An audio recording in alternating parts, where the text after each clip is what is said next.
name's Owen. I'm going to be doing a review of the UTS-15 shotgun by UTAS. They're a Turkish firearms company, and they made this what they call the ultimate tactical shotgun. It's a 15-round pump-action shotgun with a bullpup configuration. That means that the action is behind the trigger group. Makes for a very short, compact, and very pointable shotgun. This shotgun itself has had some very negative reviews on YouTube.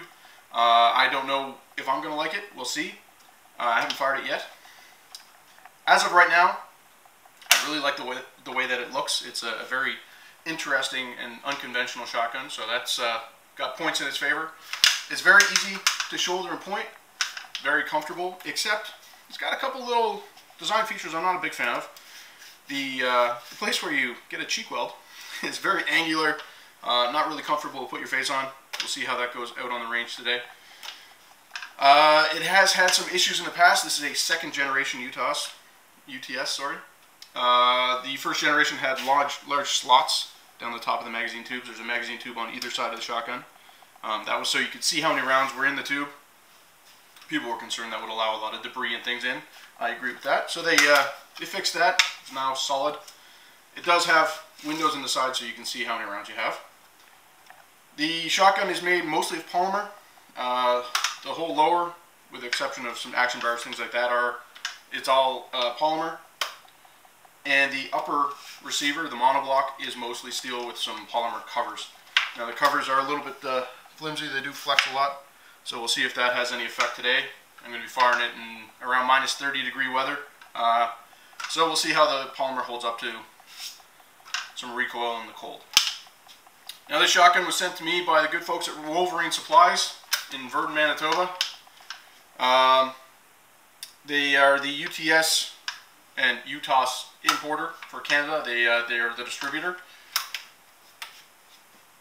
And they've asked a bunch of us Canadians to do reviews on this shotgun. They're calling it the UTS-15 Roadshow. And they sent it around to multiple users. We signed up on CanadianGunNuts.com, and I was lucky enough to be one of the guys that got selected. So the idea is you get this shotgun in the mail, you take it out to the range, you do a review of it, either video or written, and whether you like it or not, they'll check out your review and then send you a $100 gift card. Now it sounds like they're paying for reviews, but it's not really that simple. We pay for the ammunition costs and the shipping to the next user. So with a couple hundred rounds of ammunition and the shipping, it's going to probably pretty much break even. So they aren't paying for reviews, they're not buying reviews. It's just the easiest way to get people to be interested in trying the shotgun out. And I think it's a pretty good program. They're putting a lot of faith behind the shotgun, and hopefully it'll pan out for them. So some of the issues people have had in the past are the bolt cover here. I've seen this on a couple of different reviews. It's magnetically locked to the bolt. So when the bolt moves out of the way, the magazine, or the magnet releases. But the spring that opens the cover doesn't really hold it in the down position like on an AR-15, something like that. And it flops around quite a bit. It makes a lot of noise, as you can tell. So that's not the greatest design feature, I don't think. Something they might want to work on. And the sling swivels are also quite noisy, and you don't have the option of swapping them out for like a quick detach sling swivel, something that's a little bit more low profile and removable. So little design features that aren't the greatest, but we'll see how it goes. Overall, like I said, I like the look of the shotgun. I haven't fired it yet, so we'll get it to the range today and have a look at how she fires, and I'll let you know. Alright guys, so we're out at the Yellowknife Shooting Club on a lovely minus 20, 22, 23 degree day, depending on what thermometer you're looking at. It's a pretty calm day, not a whole lot of wind chill, which is nice. So I haven't suffered any frostbite yet setting up. I'm going to be shooting at target stand with a couple of nice zombie targets on her there. They're the splatter white targets, so you can see where you're shooting. Doesn't really matter to me, but we're also going to be shooting a variety of different ammunition today with a literal mixed bag. So we've got a selection here. We've got Federal 1 ounce slugs, 3-inch. Got some Remington double-aught buck, 2 3/4. We've got Federal shot shells. These are, I believe, number 7.5 birdshot. And some Winchester shot shells.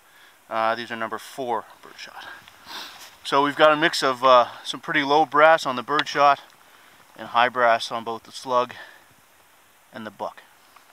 So we'll see how it feeds, see if we have any issues with any of these different brands of ammunition, different types, and hopefully we'll have a good day shoot. Alright guys, so I misled you a little bit there earlier. I showed you a box of buckshot that I'm going to be firing today, and I had grabbed that out of my ammo supply. These are actually 3-inch buckshot. I have a couple of boxes of 2 3/4 as well. Something I just ran into though, I've loaded 6, 1, 2, 3, 4. Okay, I've got 4 rounds of buckshot in there. And this shotgun is designed to take magnum loads, but when you put the shell in, it is very difficult to get the back of that shell. Once you have more than 2 or 3 rounds, that spring is so compressed that it's not easy to push in. So that's something you might want to be wary of if you're going to be shooting magnum loads. Just a small thing, but certainly not great for a tactical shotgun where you want to be able to load this thing as fast as possible. I would stick with 2 3/4 most of the time, but we'll throw some 3-inch shells downrange and see how she 6 3-inch shells, double-aught buck loaded in, and with any luck, it'll digest them and spit them out as it should. Here we go. I'm going to hold it back a little bit farther so I don't end up getting smacked by that sling swivel. She kicks a little more with 3 inches.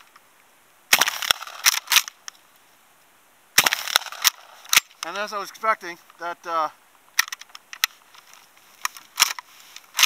didn't shuck the action hard enough there. Didn't throw at the shell.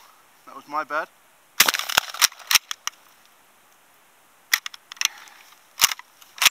Again. Now I'm used to Remington 870, so it's a little bit different. The action does a couple of different things. The backstroke ejects around, pulls around from the mag tube, and sits the next round behind the or under the lifter. So it's quite a complex action. We're out. Yeah, all out. So, a couple of things to be aware of. You're going to be shooting magnum shells. It's a very light kick with 2 3/4, but 3 inches got some oomph to it. So, all right, hopefully this shows up and it's not too washed out from the sun. I just want to show you this side so you guys see the action in action. Sorry. I'm going to switch it up a little bit this time. Load it up. Got 3-inch slugs on the right tube and 2 3/4 inches bird shot on the left tube. So I've got the right tube blocked off with the selector here. It should just fire bird shot at first, and I'll switch it over, and then I'll do alternating. So fire a couple rounds bird shot, a couple rounds slug. It's going to suck, and then we'll do alternating. So here we go. These are bird shot.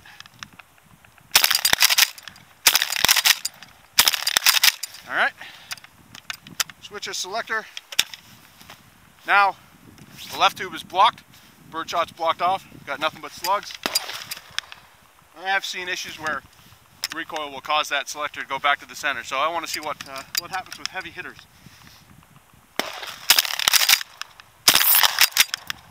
So that first was bird shot. All right. Second was slug. This is going to be slug again.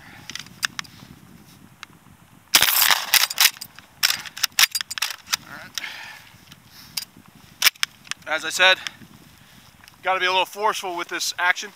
You can't baby it. You got to slam it forward. A little bit harder with the slugs for whatever reason.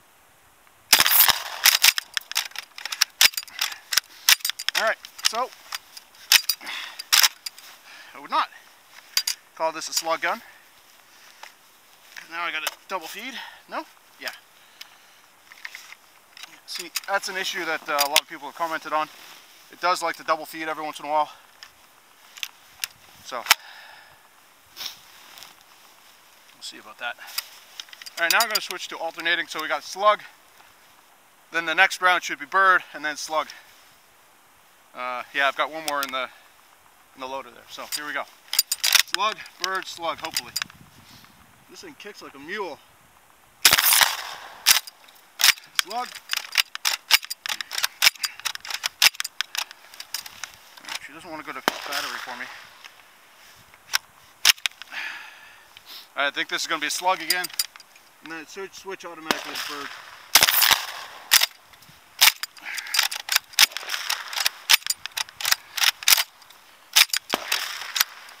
Alright. Houston, we are having problems here.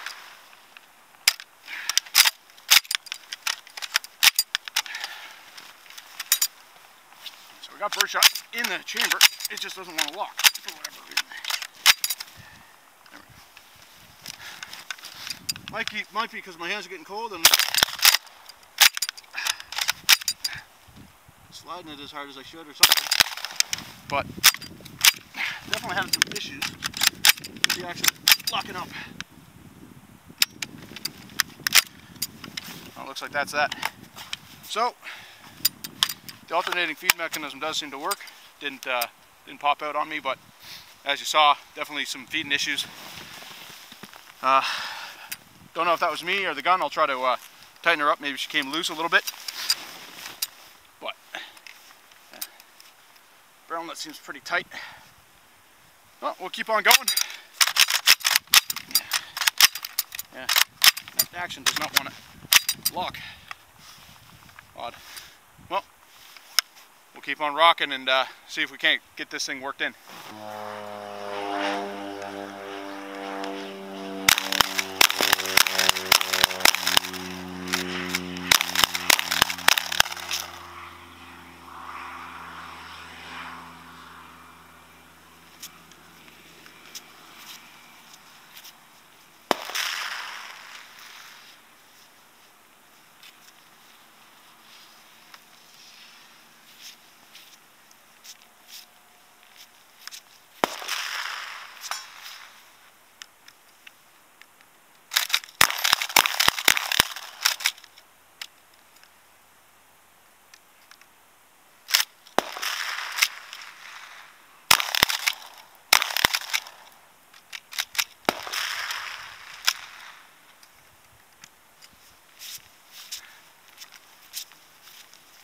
Kind of a heavy hitter.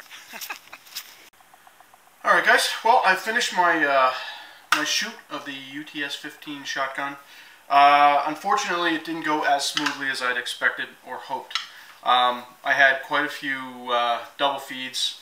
I don't know if that was me or the shotgun itself. Like I said, during the shoot I had the barrel nut down as tight as I could. I mean, the thing just didn't move at all. But I still had some double feeds, so I'll own that. And you know, I might have slipped on the backstroke of the action, didn't extract properly, something like that. But the main issue I had was that the shotgun refused to go to battery for the majority of my shoot. It's working fine now. You know, it doesn't take any extra effort to get it to go to battery, and it locks up quite nicely.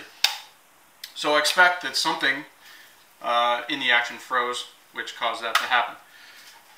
Now, the main issue I have with that is I was able to continue firing, even though the action was frozen. The action would not lock forward, but if I held the foregrip forward and pulled the trigger, the action would still fire.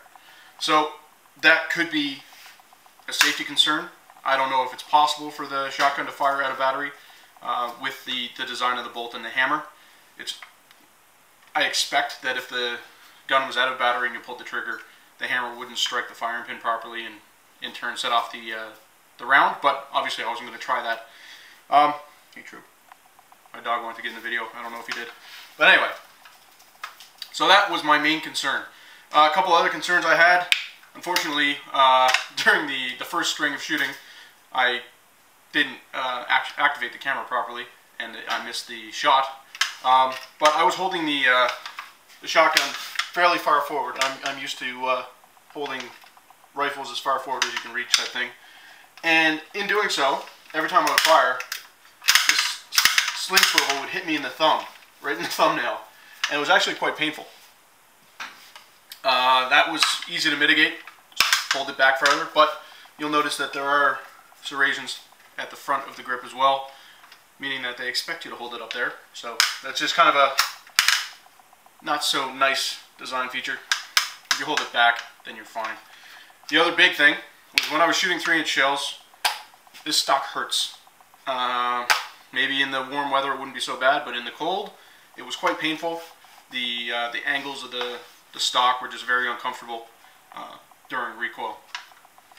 Like I said, I had really high hopes for this shotgun, and I am honestly quite disappointed in it. If I were to be given this shotgun, obviously I would take it because I like toys, but I probably would not buy one, personally, and I don't expect that you'll ever see this in the hands of very many police or military units. It's just simply not reliable enough. I think I maybe got 1 or 2 strings of 15 off without a malfunction. If you're in combat or in a military or law enforcement situation, that's simply not acceptable. You need the thing to function every time, no matter what you do to it. You know, like I said earlier, they call this the UTS, which some say stands for Ultimate Tactical Shotgun, and I have to say that that title still has to go with the Remington 870. I've got a cheap 870 Express, and the thing just doesn't fail. You know, it'll feed anything, it'll fire every time. You never have to worry about if it's locked in battery, because every time you pump that action, it's going to lock up and go bang. The nice thing with this is it has that stupid long mag tube, you know. It's got the 15 rounds. It's got the bullpup, which I really, really like. If we didn't have such strange gun laws in Canada, I would get a bullpup stock for my 870. I've seen those online. They look fantastic, and you still have that reliable 870 action. So while this does have some very interesting and innovative features, unfortunately I just can't vouch for the shotgun. I had far too many problems today, and it's a no-go in my personal opinion. If they made some alterations to the action itself to make it a little bit more reliable, or make the monoblock sit tighter with the action so that you don't have to worry if this thing is torqued to 26 foot-pounds or something. I don't know what the actual requirement is, but it is a little too finicky for a proper combat shotgun, or tactical shotgun, or goose gun. I don't care. If you're going to go hunting with this thing, hopefully you hit it with the first shot, because you might not get another one after that. Anyway, thank you to Wolverine Supplies for supplying me with the gun. This thing was a lot of fun, but unfortunately, it's a pass. Thank you very much.